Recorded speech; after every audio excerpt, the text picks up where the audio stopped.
Evening, sports fans, and welcome to another edition of Red Sox Digest. I am your host tonight, Jim Delfino. And let me tell you something running this podcast feels a lot like being a Red Sox fan walking into Yankee Stadium in October. You know it's going to be loud, you know it's going to smell like stale beer and broken dreams, and at some point, somebody in pinstripes is going to throw a battery at your head. That's basically me every night trying to steer this show. Joining me tonight is Nick Face, the man who hates losing almost as much as he hates Yankee fans and their 27 ring chants. Nick, I've seen you argue with strangers online for 6 straight hours. If there's ever a wild card game that needs a guy who can throw verbal haymakers like Papelbon through heaters, it's you.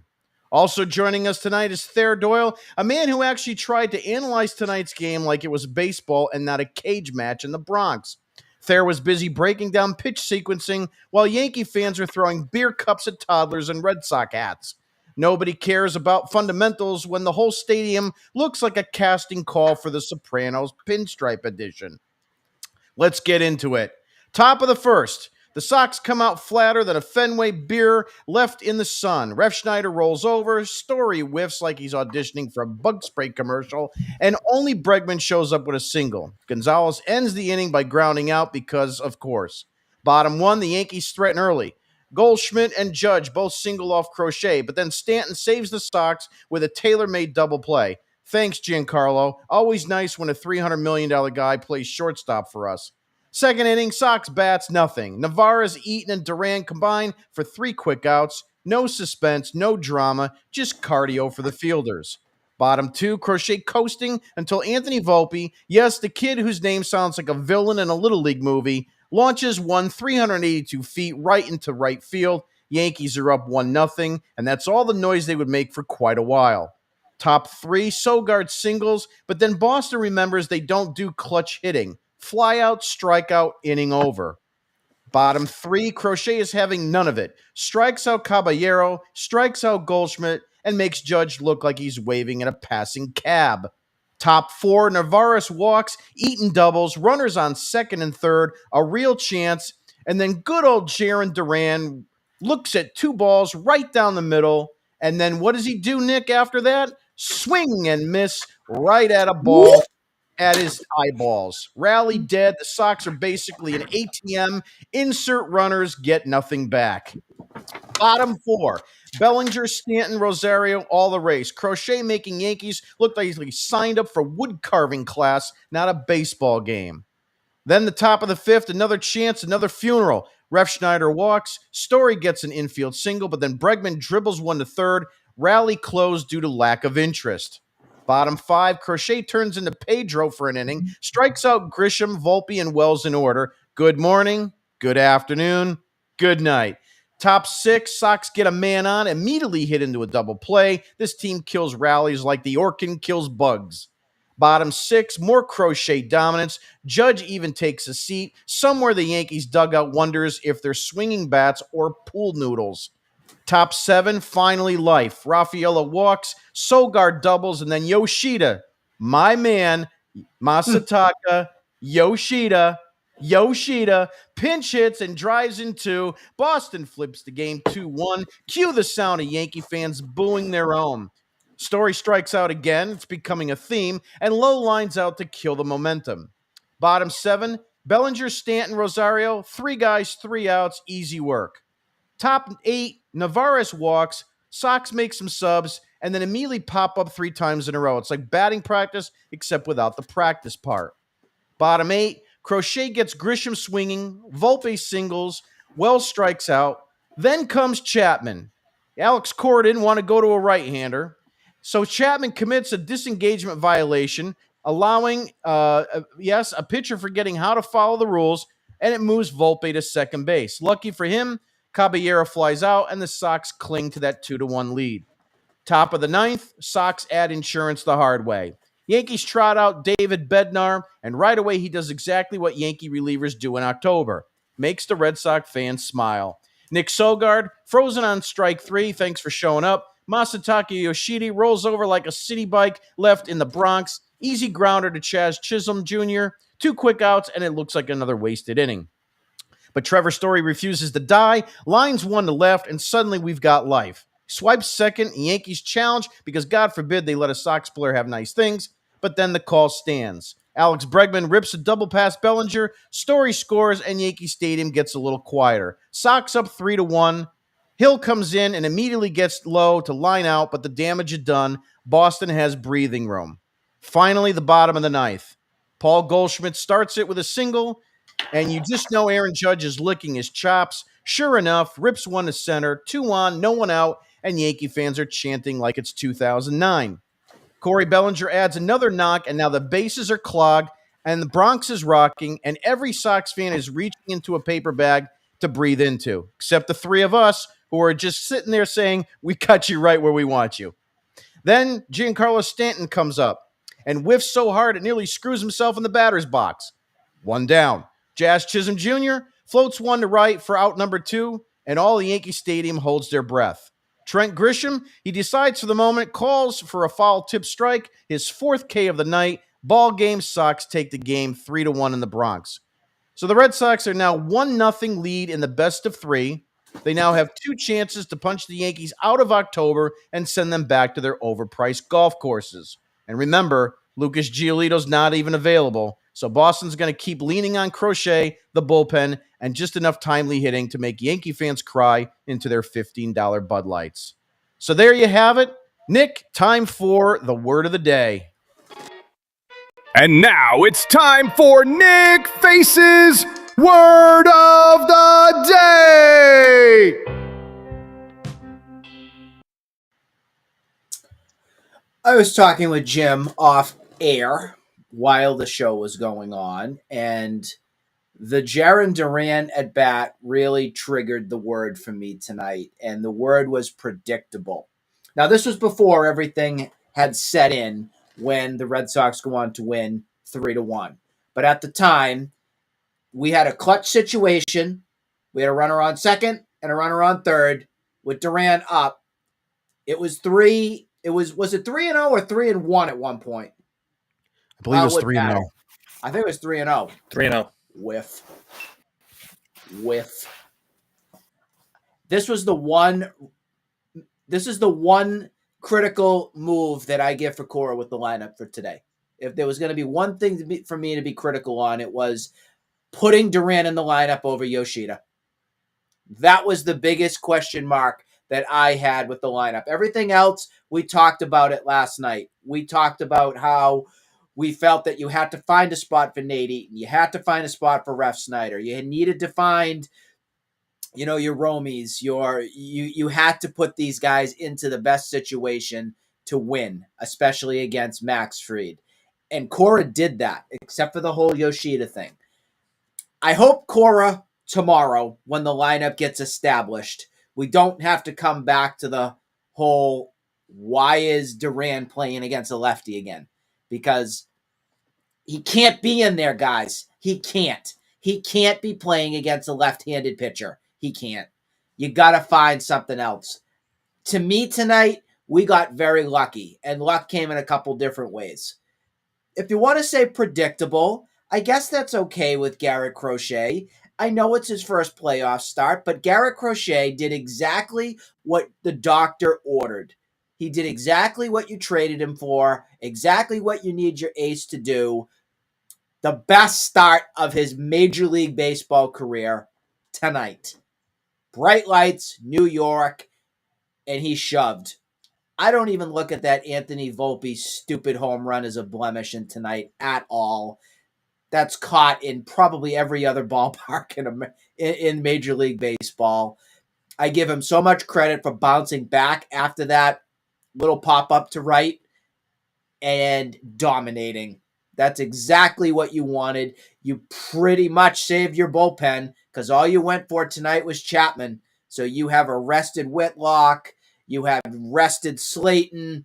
You have arrested Justin Wilson and all your other lefties that are in that bullpen who can attack this Yankee lineup. If I'm a Yankee fan right now, I am scared to death because the Red Sox have all the assassins in the world, whether it's in their rotation or in their bullpen, to absolutely expose you. That is why I said last night, if the Red Sox do get into this series against the Yankees, or I said it last week, I wanted the Yankees. Jim, you said it too. I wanted the Yankees, and I believe you did too, Thayer. I believe you said you wanted the Yankees. We were 9-4 overall for the season, and we had saw, just from what we have seen, the Yankees had way more flaws than the Red Sox had. Way more.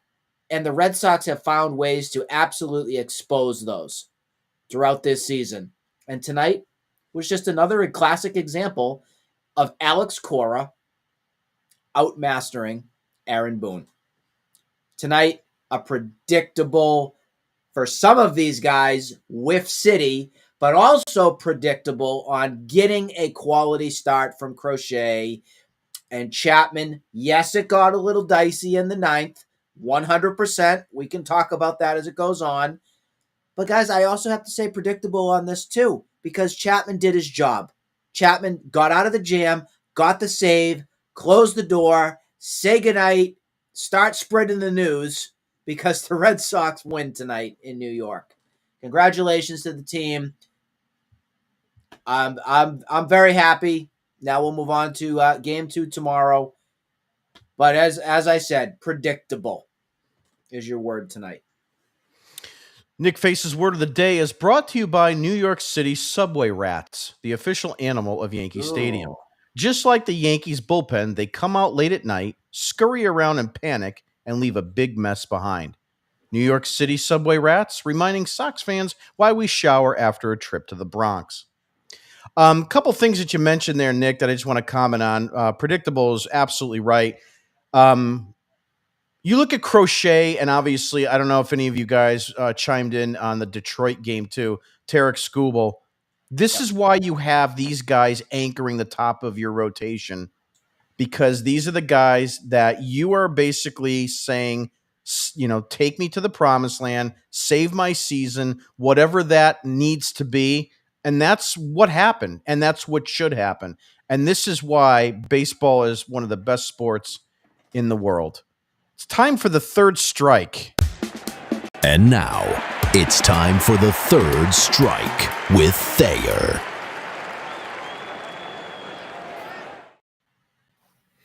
All right.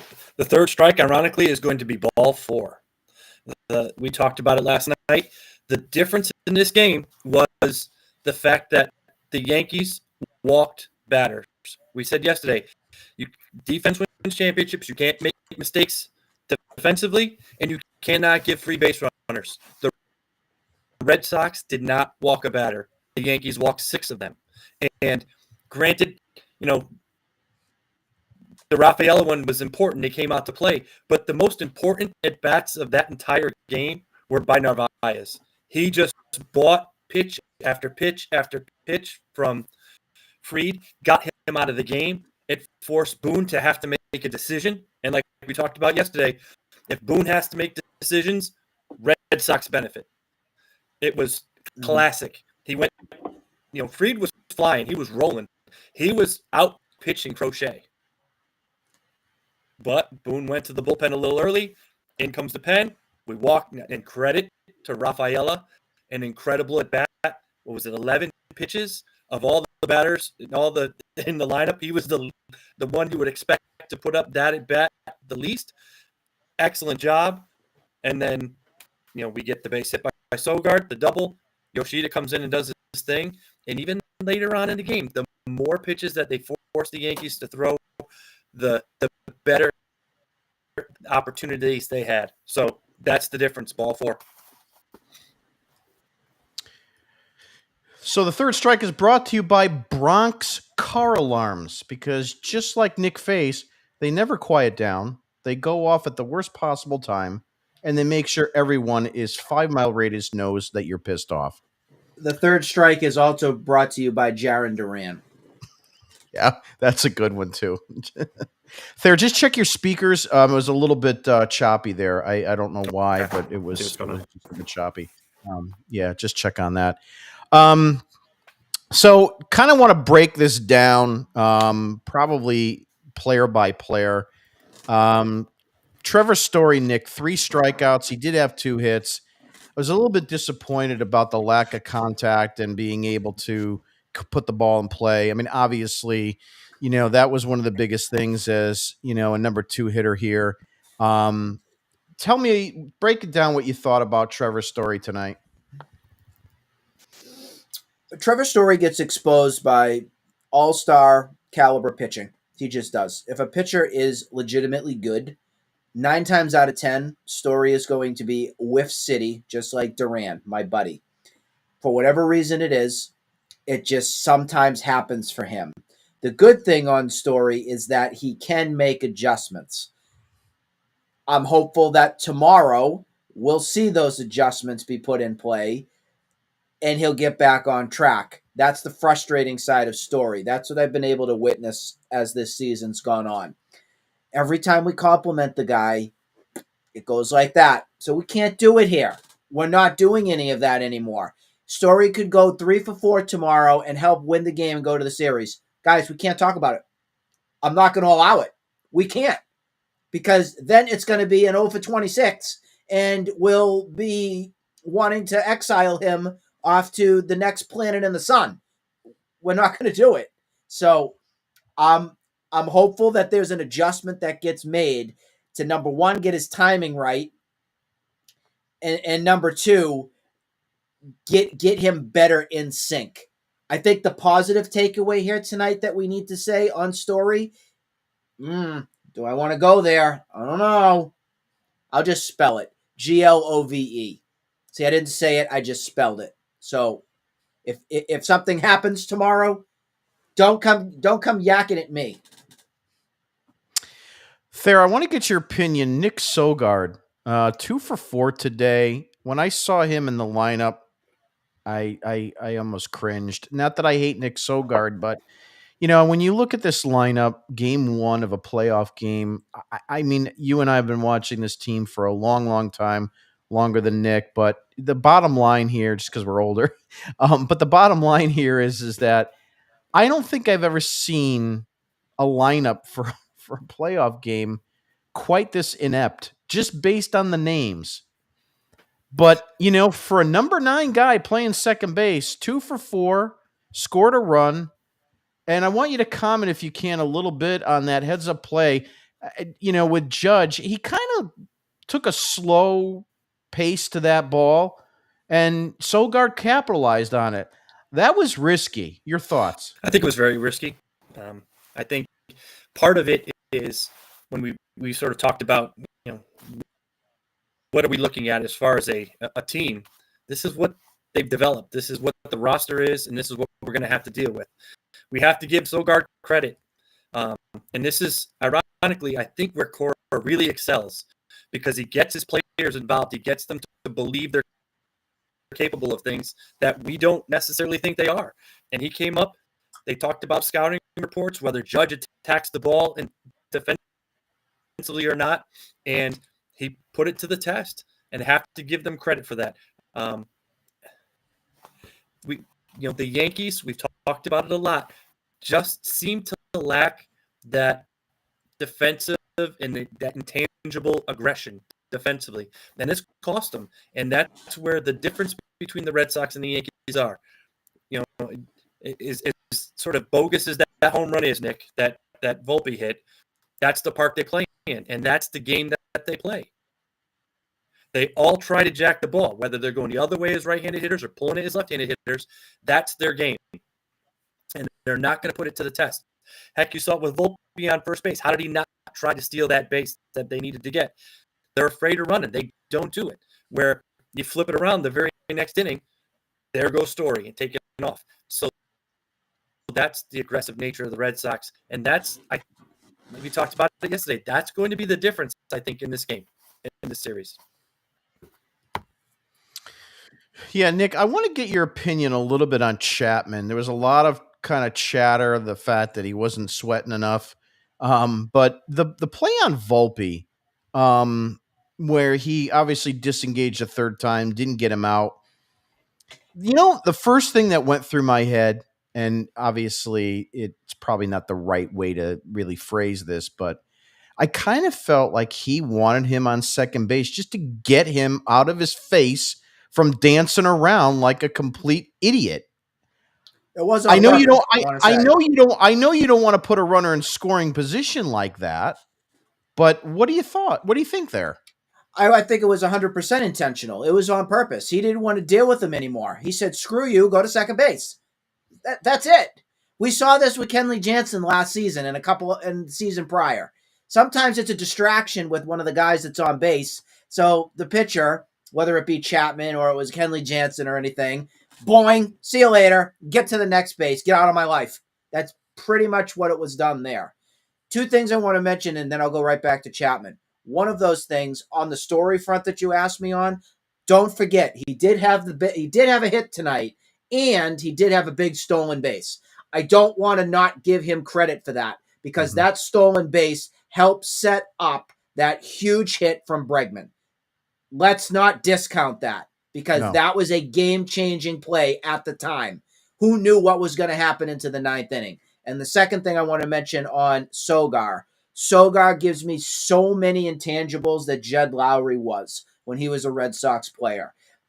Just a guy that's gritty, that can play a lot of different positions, that can come up in certain situations and just deliver.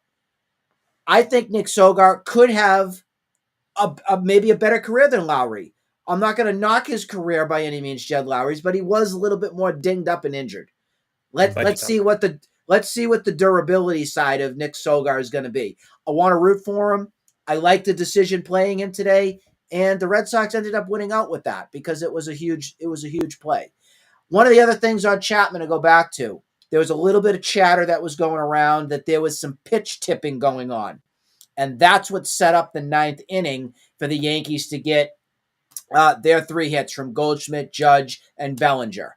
Whether Aaron Judge was signaling those things going on, there's some chatter that was going on about that. I wouldn't put it past them. We know the Red Sox and Yankees, they like to have, quote unquote, their own gamesmanship sort of thing. But you know what? Chapman came back. He struck out Stanton. He got Jazzy Jazz to pop up to Abreu, and he threw a bullet back to home.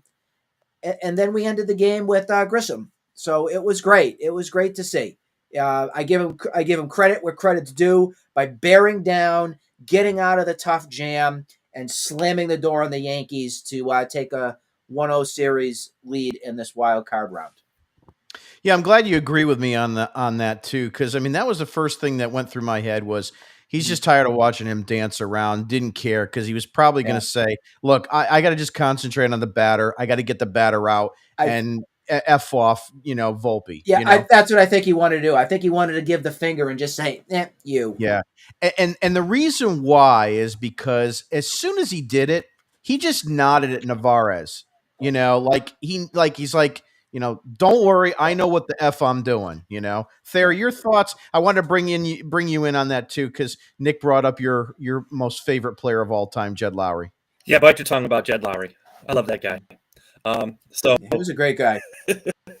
I agree. I think for the most part, he was probably just moving him over to second base. It was tired of that piece. The pitch tipping piece, what I think actually was more 95 mile an hour fastballs as opposed to 101 mile an hour fastballs was what he was tipping. He hasn't really done an awful lot of the going, pitching, sitting down sort of thing. So I think that's what it was today. He kind of tightened up a little bit, took a little while to get going, and then after loading the bases, it's here we go. Yeah, absolutely. Couple things too. Do you guys, Thayer, I'll start with you. Obviously there's been a lot of talk about Chapman's velocity being down, but it seemed like when it got a little bit hot, he was able to dial it back up over 100. Do you think he's just kind of pacing himself, or was this just, fool's gold? I don't think it was pacing. I think it simply came down to the fact that because when he came in the 8th, he had it going. And then in the 9th, he sat down. I think he's not used to going and sitting down. He's a guy that is, when we sort of talk about predictable, that his to Nick's point, he is I come in the 9th inning and I'm rolling and here I go. And it's not often that he goes and sits down and cools off. And you see that lather that he built builds up. He's an aerobic pitcher, and that's an important thing for him. And he sort of fires off of that sort of sweat and that guts and glory that goes on. So when he sits down, it cools him down, and it's a different aspect. And it's sometimes more difficult for pitchers to get going again. But once the pressure came back on, that's when he was able to revert right back to what he was doing and just slam the door. Nick, another thing on Chapman, I want to get your opinion. This is an Alex Cora managing masterclass, just like he did in Correct. the last game of the season. And, Theris talked about this a lot. You may hate Alex Cora during the season, and I do, but this is where you have I'm speaking for Thayer when I say this, but this is where you have the advantage because Alex Cora's a better manager, in-game manager in the postseason than probably just about anyone left but Terry Francona in this playoffs. Yeah. So with what I want to ask you, Alex Cora he could have went to Whitlock in that 8th inning. He did not want to give the Yankees and Aaron Boone the opportunity to bring a left-handed bat off the bench. Your thoughts? That's exactly what happened. They were doing the matchup game, and Alex Cora did it was probably, I'm going to take this on a limb here, one of the best matchup masterclasses that I have seen a manager have for a single game in quite some time. He pushed every button tonight correct, minus Duran playing. That's really the only blemish that we really had here tonight. Everything that he did for the most part came up roses, and I'm one of them. I give a lot of critique, and I looked at today's lineup, and I had my little feelings. Like I said Yoshida should play. I get it. I get why he didn't put him in there, because a left-handed starter was going in Max Fried. But that was one exception to the rule that I would have put him in there because of how hot the hand is playing. But Cora's a player's manager, so he wanted to roll Duran into his lineup because Duran has been his pretty much everyday guy. And he ran him out there. Thankfully, it didn't cost you. If I were Cora now, going into tomorrow, I don't play Duran. Duran should be coming off my bench. But that's my take. I wonder what Cora will do tomorrow. He may just play the replay button, guys. He may just say, whoop, press play again. Do it again. Roll tape. Fair. Alex Cora obviously is very good friends with Alex Bregman, their time in Houston. And one of the reasons why the Red Sox signed Alex Bregman was for this reason, to be that postseason guy that has the pedigree for being in 9 consecutive postseasons. That's all he knows. He doesn't know failure. I mean, let me rephrase that. The Houston Astros didn't win 10 World Series in a row, but you get my point. He's always playing postseason baseball. Take me through his night. 2 for 4, had a walk, had a strikeout. They can lean on him for the rest of October. He's absolutely a presence. Without question, he's a presence. He's a professional.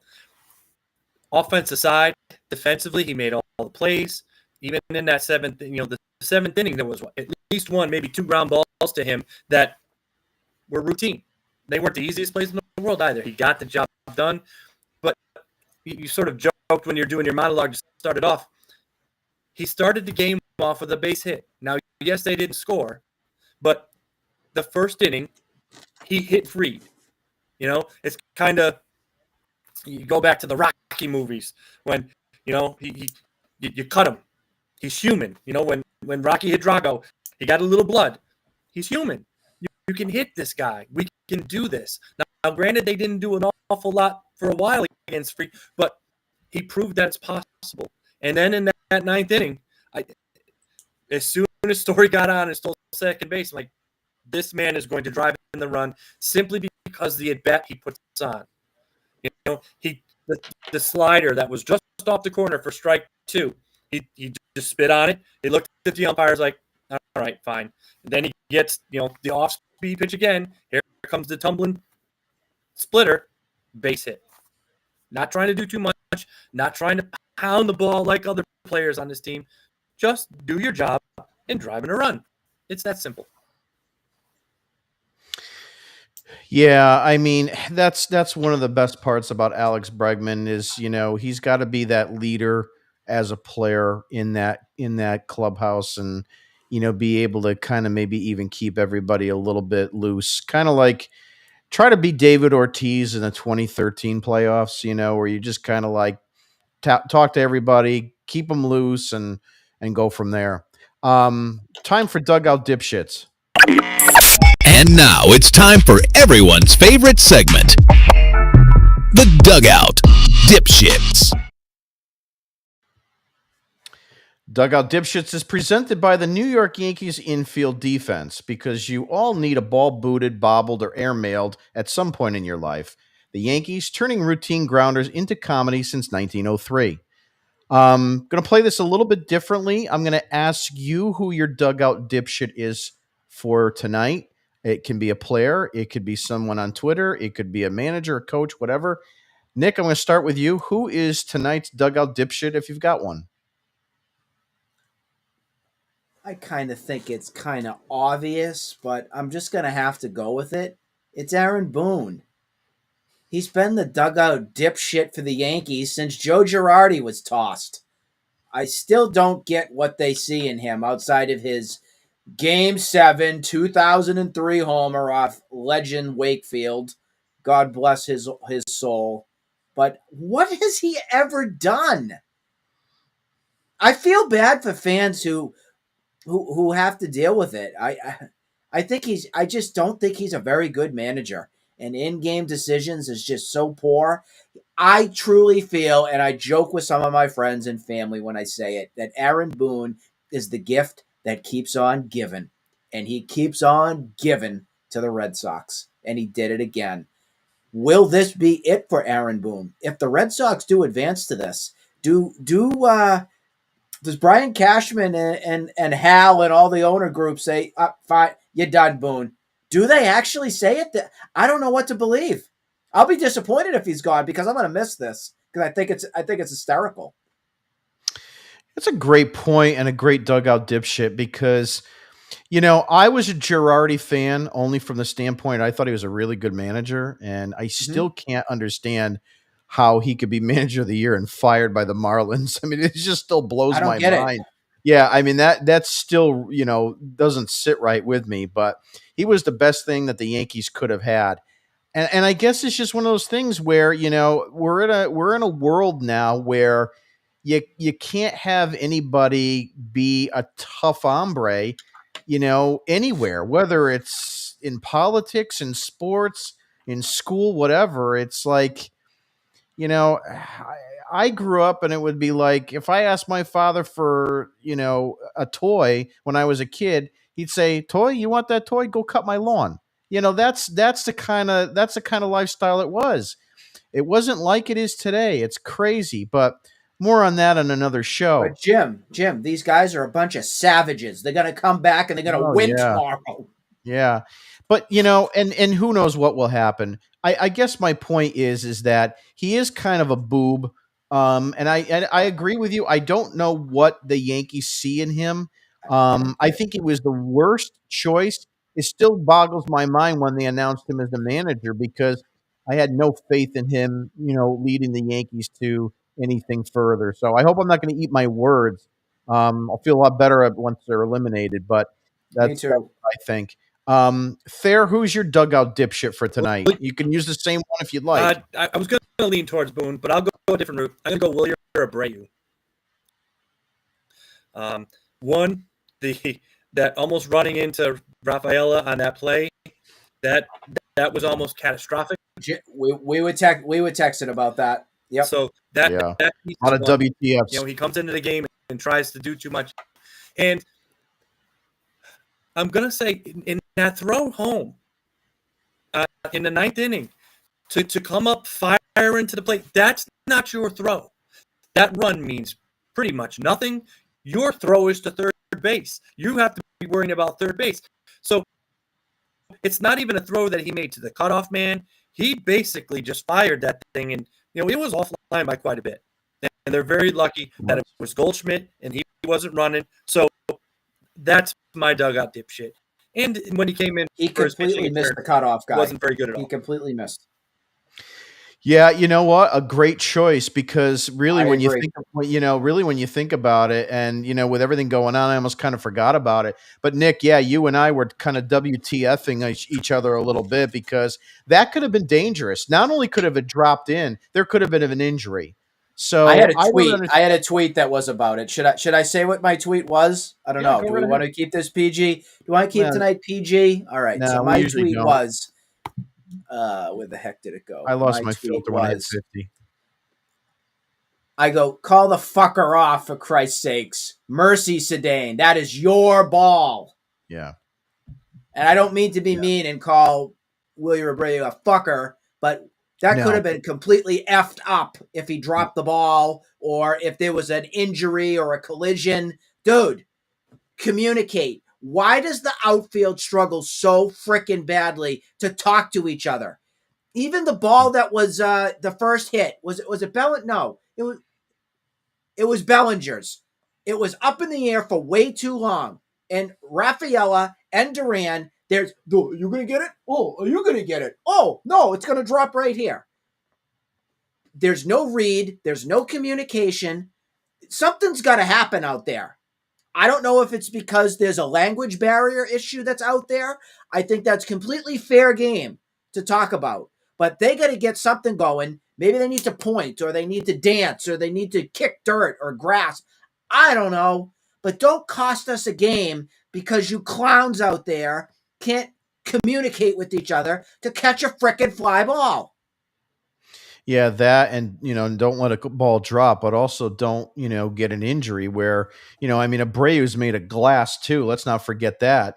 A day-to-day situation with a calf, mild grade 1 calf strain that could have been having back in 2 or 3 games winds up being 5 weeks. I mean, let's be realistic. We can't afford any more of this nonsense. The other part that Thayer brought up was that throw. And that really was, egregious. I think there's no other word you can use for that, because let's face it, Thayer's right 100%. You got to get that ball either into your shortstop if he's the cutoff guy, or right to third. You don't want that guy making it to third base, because that's the tying run at that point. And the other part of it is that what happens if that throw airmails and everybody's covering and Navarez doesn't come up the line fast enough? I know Chapman was in the general vicinity, but I don't want to rely on Chapman be doing anything. That's and then your no one's last covering resort. home plate. No one's covering home last plate. resort. So And Jim, you are 100% right. Trevor Story's ball, when you're at that cutoff situation, that is the shortstop's ball right there. He needed to be center diamond to intercept that ball, to know what to do with it. And that was a complete airmailed, just ridiculous throw from Abreu. He needs to think with his head, because he wasn't tonight. Because, someone's got to back up Bregman at third, whether it's supposed to be Chapman in that scenario, or it's supposed to be Navarez or whoever. Duran actually is supposed to be. Duran's supposed to be your backup guy. Yeah, that can scare the bejesus out of you, too. Up to throw to third base. Low is your cutoff man to the plate. Yeah. So really just hopefully Alex Cora plays the tape and goes over this with these guys, because that was a really, really bad complete play from start to finish. So I hope the fans realize how terrible that was. See, these are the things that we try to bring up, guys, that, some other podcasts probably don't, and they won't kind of analyze these things the way they need to be analyzed, because we also want you to realize what could have gone wrong and how terrible a situation could have been. It's all marshmallows and whipped cream when they win a game 3-1. And it's like, what the hell are you talking about? You're just a negative Nancy all the time on Twitter, Jim.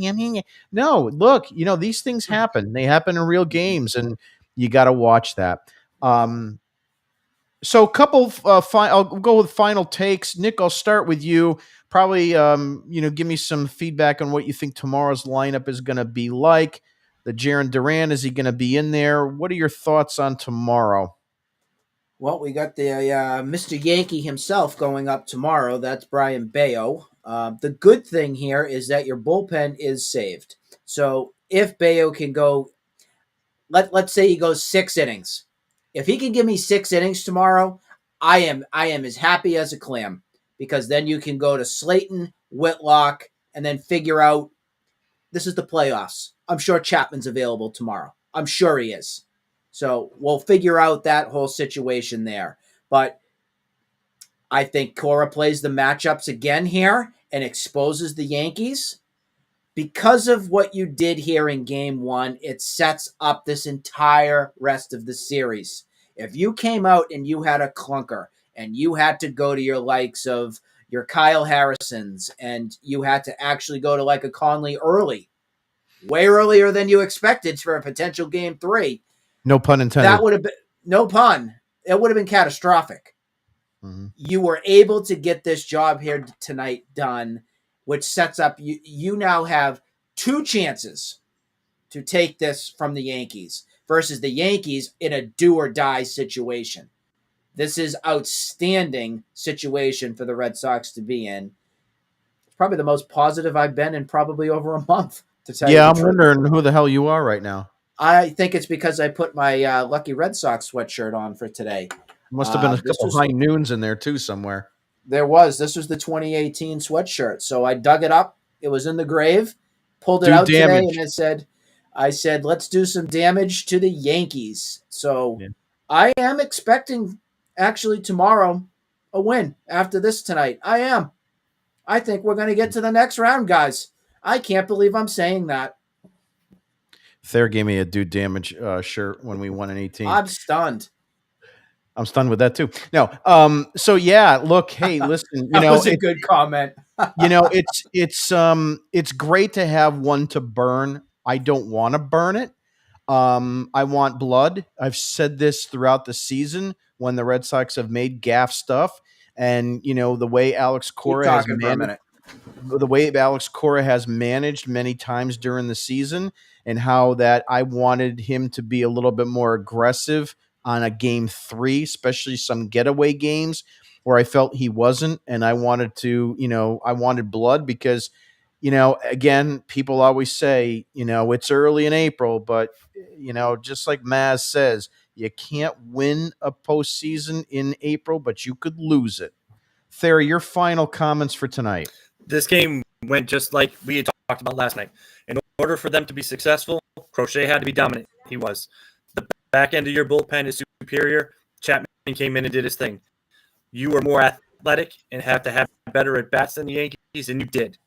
And that's really what it came down to. And also, we talked about the X factor being Cora was going to outmanage Boone, and he absolutely did. All the moves basically every pinch hitting move he did came into play perfect. The only thing was low, and that was a great defensive play by Judge to save that. So you could have been looking at the sort of 2018 all over again, where basically Cora just points at someone, they go in and hit a home run. It was fantastic. Everything you can. Okay. Yeah, I want to finish off with some chats. Nick, it looks like you're smirking, so you want to do something. I do. We're going to play the game called Dress Up Nick today or tomorrow. So I can wear this one. This was a great one. The 2013 World Series sweatshirt. Okay, got that. I could wear the 2007 beautiful red pullover. I could do that tomorrow. QVC here. Yeah, I know. Comment below. Which one do you want me to go with? Whatever one wins, I will wear. And then we got this awesome T-shirt. Remember this one that they came out with? You ever see that with the trophies of the 2018 team? So we got that. So you have a choice: the 2018 The 2007. There's the World Series patch right there. Or, I'm not going to be biased, but this is one of my favorites, my red one. My 2013 Bearded Idiot sweatshirt. Mm-hmm. Comment. What's it going to be, folks? You tell me. You're the boss, not me. Go I ahead. say 2007. All That was a right. hell of a So team. I love that team. we'll finish off with some comments. So Ham, he says, "What a game! You this is what you live for. You live for these games. If that doesn't kind of motivate you, and I scared the hell out of my cat screaming when Chapman got the final strikeout. So, Zanny Helbro, I don't know how that's pronounced, but not sure if you guys caught it, but Chapman was tipping his pitches. Judge was looking in his glove at the grip and relaying fastball by touching his helmet. Maybe something to watch going forward. Nick, I think you picked up on that earlier tonight's show, so that's definitely something to look for. Scott Green, Yoshi owns you for life. Yeah, I'll take the L on that as much as I possibly can. I've been miserable with him for a number of years, but look, I'm happy to be wrong. If he continues on this path, great. Scott also says, say it again. Not sure which he was referencing, but that's fine. Say Yoshi with some bass in your voice. Yoshi. Glenn says, good win. Scott again with Yoshi, Yoshi, Yoshi. Stan the man, our buddy. What a big game for Crochet. Can't be said enough. It was absolutely what you pay that man for. Glenn also writes, Massa is the man. He sure was. Another one from Stan. Yoshida had a $19 million hit tonight. He had a $90 million hit tonight. It's kind of like JD. It's kind of like JD Drew with a grand slam in 07 against Cleveland right there. I mean, it was kind of like Good I remember comp. when Yeah, I remember when he got that hit. What was it? A 70 million, 5 years, 70 million? 5 years, 70. Yeah, because Thayer, I remember you and I saying he made all 70 million with that one home run. Yep. I used to call him Nancy Drew. Yeah. Glenn says again, Abreu not ready for major league pitching. It's unfortunate that injury came so late in the year that he didn't have an opportunity to do a rehab stint because I think it's really affecting him. And we're seeing that right now. And even with him playing in those last two games with against the Tigers, what do you have, like 7, 8 at bats, something like that? Just wasn't enough. So we'll have to see how that goes. Scott again, Yoshida for MVP. I don't think they offer an MVP in the wild card round. I don't even know if there's one in the division series, guys. I don't. Maybe you know better than me. It's only the league champion and World Series. Am I right on that? Yeah. I'm going to actually give the MVP to you, Jim. Yeah. Do you know why? Because you were the one that said Yoshida was going to be your guy and come up and do all this. I said he was going to take us to the promised land, didn't I? It's Jim. Yeah, I know. Yeah, see, listen, I know what I'm talking about. Stan, again, the Yankees pen is god awful. Weaver, he looked scared out there. I don't know. It's interesting. They really are not that great. We'll see how it goes. Hopefully it continues on. We're getting a little bit of an issue here with the internet. You guys are frozen a little bit, and I don't know if it's me or not, but we're not able to get some of the comments on the board.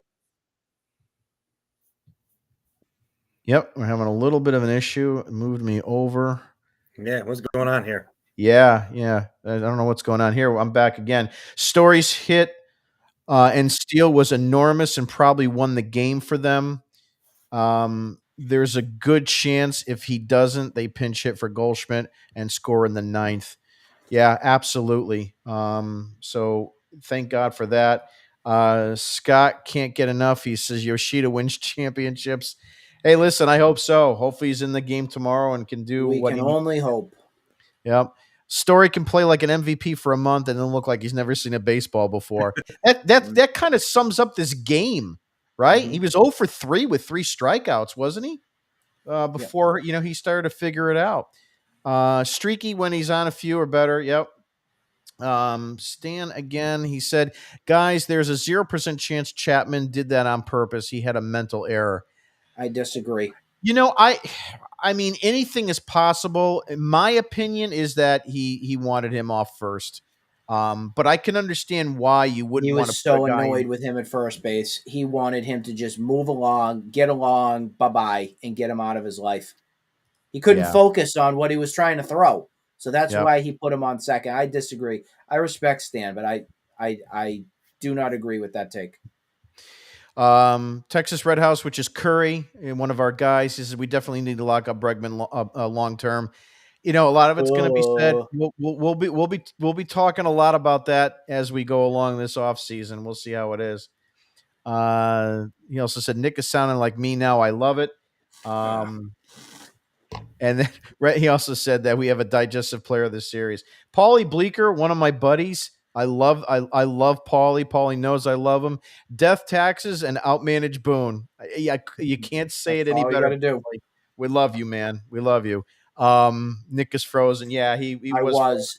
he was frozen in Restream time. has been a big issue with us in a little bit, so we appreciate those fans that have stuck with Yep. us. It's been a Restream issue out of our Yeah. control at times, whether that's audio or blips and this stuff. It's just it's our software that we use. So Yeah. write letters to them. Thayer, how's your audio now? I don't know. How do I sound? A little Yeah, so better? now you sound the Yeah, best better. when we're just about done. Yeah, figures. Of Yeah. course, yeah. Cal says Sogart's aggressive base running also won you the game. I mean, there's no point. There's no denying that. Yeah, Cal. I mean, you know what? If he doesn't get aggressive on those base paths, we don't score that run. There's no ands, ifs, or buts about it. So it was a risky play, but good thing that he was able to whether it's the coaching staff, if it's Cora, if it's Sogart himself. The other thing to consider that no one's really talking about, and I mentioned it when I brought it up earlier in tonight's show, Judge seemed slow to the ball. Did you guys pick up on that? It just seemed like he could have picked up that ball a lot faster or got to it faster. Well, that's what they're going to try and do is expose Aaron Judge out in the outfield the best they can. He's got no arm. Yeah. So they're just going to abuse him the best they can. It was a great heads up move for Sogart to get there. Yeah. Yep. Paulie again says death taxes and Booney is clueless. Yeah, he really was Bunch of savages. Yeah, he was the dugout dipshit for tonight. That's for sure. And Those Curry, I savages. thank God for blood pressure medications. I needed them in that ninth inning. Yeah, that got a little hairy. So we'll see how it goes. Bayo on the mound tomorrow. Let's hope for another win. Get out of New York. You can't get any better than just sending, like Kurt Schilling said, I need to go shut up 47,000 screaming Yankee fans.